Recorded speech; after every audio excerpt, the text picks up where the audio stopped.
مهارة واحدة مش هتخلي الاي اي يستبدلك. في 2026 بقى عندنا نوعين من الموظفين، نوع الاي اي بيساعده في شغله، ونوع الاي اي هيستبدل مكانه خالص. وخليني هنا اقول لك الحقيقة بصراحة، الاي اي دلوقتي بيكتب انجليزي احسن من اي حد، جرامر مظبوط، ايميل ما فيهوش غلطة.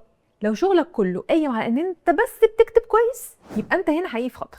بس لسه في حاجة واحدة بس الاي اي ما بيعرفش يعملها، الهيومن بريزنس. الاي اي مش هيعرف يقرا اذا كان المود مشحون، العميل قلقان، يقدر يغير طريقته علشان يكسب ثقة اللي قدامه، مش هيعرف يقنع حد بصدق، والأهم مش هيعرف يبني علاقات حقيقية. ودي مش مهارات لغة، دي مهارات قيادة باللغة.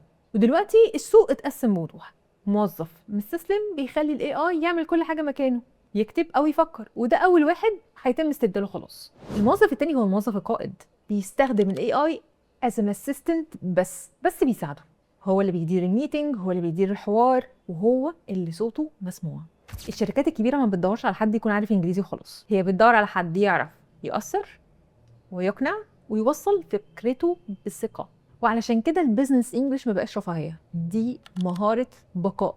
لان اول جمله انت بتدخل تقولها في الميتنج هي اللي بتحدد صورتك قبل ما اي حد يشوف شغلك اساسا. فلو انت حاسس ان لغتك مش معبره عن مستواك الحقيقي، الحل مش انك تتعلم اكتر، الحل انك تتعلم صح. بيزنس انجلش متفصل على شغلك انت. ابعت الفيديو ده لحد يكون خايف من الاي اي، وقول له ان لسه في فرصه بس مش بنفس الطريقه القديمه.